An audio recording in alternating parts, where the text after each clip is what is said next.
আসসালামু আলাইকুম বন্ধুরা, শুভেচ্ছা নেবেন। আমার আজকের ভিডিও চর্মরোগে আক্রান্ত গরুর লক্ষণ এবং চিকিৎসা। ভিডিওতে যে গরুটি দেখতে পাচ্ছেন এটি একটি চর্মরোগে আক্রান্ত গরু।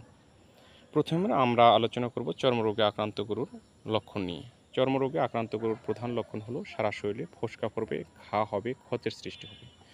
অনেক সময় তীব্র মাত্রা আক্রান্তর ক্ষেত্রে ফোস্কা ফেটে পয়জন বের হয় এবং অসতর্কতার কারণে, খামারির অসতর্কতার কারণে সেখানে যখন মশামাছি বসে একসময় দেখা যায় সেখানে কীট হয়ে যায়। পশুর সারা শরীর বা ত্বক ব্যথা অনুভব করে, লোম পড়ে যায়, বিশেষ করে মাথা থেকে ঘাড় পর্যন্ত বা সিনা পর্যন্ত এখানকার লোমগুলি বেশি উঠে যায় এবং ত্বক দেখা যায় এবং খসখসে অনুভব করা যায়। পশুকে খোলা জায়গায় বেঁধে রাখলে, খুঁটি বা গাছের সাথে বেঁধে রাখলে শরীর বা ঘাড় ডলাডলি করার কারণে বা ঘষাঘষি করার কারণে সেখানে লোম আরও তীব্র মাত্রায় পড়ে যেতে থাকে এবং ঘা হয়। ঘায়ের কারণে সেখানে মাছি যখন বসে তীব্র মাত্রায় আকার ধারণ করে। তো এই সময় আপনার কিছু সতর্কতা অবলম্বন করতে হবে। এই সময় আপনার খোলা আকাশের নিচে যে খুঁটি বা খামের সাথে বা গাছের সাথে বেঁধে রাখা যাবে না। অবশ্যই সেক্ষেত্রে আপনাকে দুই দিকে রশি দিয়ে গরুকে বেঁধে রাখতে হবে। স্পষ্ট দেখতে পাচ্ছেন যে আপনার চর্মরোগটা বোঝা যাচ্ছে, যে দেখা যাচ্ছে।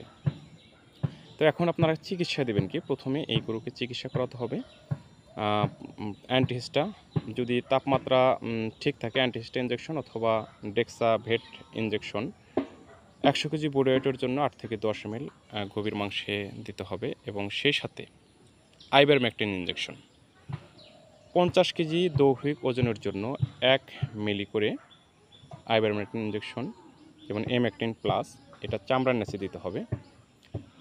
যেমন ঘাড়ের যে চামড়াটা আছে লুজ, সেখানে 50 কেজি দৈহিক ওজনের জন্য 1 ml করে চামড়ার নিচে দিয়ে দিতে হবে। যেহেতু গরুর শরীরে ক্ষতের সৃষ্টি হয় বা ঘা হয়, সেখানে ঘা শুকানোর জন্য আপনাকে অ্যান্টিবায়োটিক ইঞ্জেকশন ইউজ করতে হবে। এখানে কিন্তু ঘাও যদি দ্রুত শুকাতে যান, সেখানে আপনার অবশ্যই পেনিসিলিন গ্রুপের ইঞ্জেকশন করাতে হবে। একটানা 5 দিন পেনিসিলিন গ্রুপের ইঞ্জেকশন, প্রোনাপেন বা ভেটোপেন যে ইঞ্জেকশনই দেন না কেন, সেখানে প্রথম দিন থেকে শুরু করে পঞ্চম দিন পর্যন্ত বা রোগের তীব্রতা অনুযায়ী আরও সেটা মেয়াদ বাড়ানো যেতে পারে। আপনারা ইঞ্জেকশন প্রোনাপেন 5 দিন গভীর মাংসে, ইঞ্জেকশন অ্যান্টিহিস্টা 100 কেজি বডি ওয়েটের জন্য আপনারা 8 থেকে 10 ml 5 দিন দেবেন।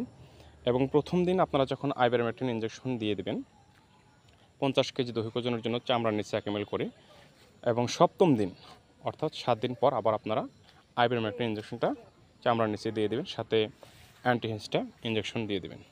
তো বন্ধুরা, ভালো থাকবেন। আপনার খামারের সুস্থতার জন্য নিয়মিত কীটনাশক ঔষধ খাওয়াবেন, টিকা বীজ ব্যবহার করবেন। অসুস্থ হলে আপনার নিকটস্থ অভিজ্ঞ পশু চিকিৎসক বা ভেটেরিনারি হাসপাতালে গিয়ে বিশেষজ্ঞ ডাক্তারের পরামর্শক্রমে চিকিৎসা নেবেন। ভিডিওটি ভালো লাগলে সাবস্ক্রাইব করে দেবেন, শেয়ার করে আপনার বন্ধুদের দেখার সুযোগ করে দেবেন। ভিডিওতে নতুন হলে নতুন নতুন ভিডিও পেতে আমার ভিডিওর ফলো বাটনে টাচ দিয়ে রাখবেন। আল্লাহ হাফেজ।